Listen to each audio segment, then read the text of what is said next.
I think it's going to be important, how this sort of plays through, because as I mentioned a moment ago, the counter narrative has started where, people are talking about the unique things that Silicon Valley Bank did wrong.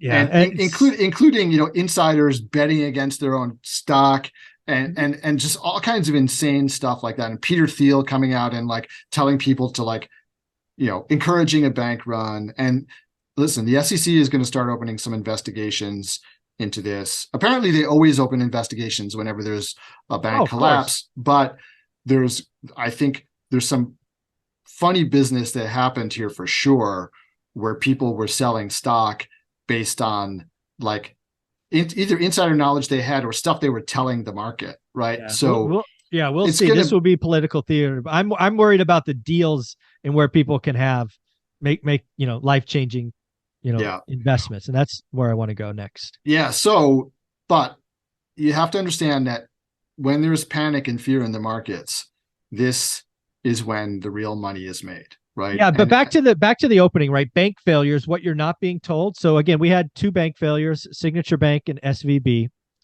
There's been a lot of talk about other regionals. First, what's it called? First Regional Bank? First Republic. First Republic Bank. Thank you. I believe, and I said this on Monday, I believe, there may not be more bank failures, meaning FDIC takes them over, but there's going to be some shotgun marriages. Yeah. And I think they're the first one to go. First Republic, they're going to be married. It looks like, I think it was JP Morgan and the Fed gave him money on Monday. It would not shock me. And again, this is Thursday, so I'm saying this with 24 hours to go, that First Republic is bought by JP Morgan by the end of the weekend.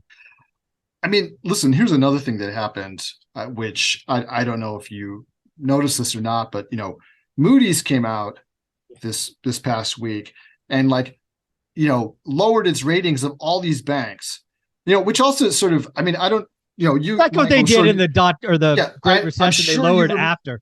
Exactly. Now, maybe some of the younger folks or people who just weren't really focused on this at the time didn't notice this, but Moody's always after the house burned down. Yes. I mean, I'm sorry to say this. I don't usually like to use this kind of language on podcasts, but Moody's shit the bed. Exactly. In 2008, it missed all of it, right? And then after the fact, it came out and it lowered the ratings on everything. And here, once again, it completely missed SVB and all the other banks that now, after SVB collapses, like, oh my God, we better do something. Yeah. We got to cover our asses. And they went out and they lowered ratings on a lot of other banks, right? But that has the effect too of then amping up the panic, right? And so, I mean, First Republic was downgraded to junk. Yeah, they're going to get bought. They have to.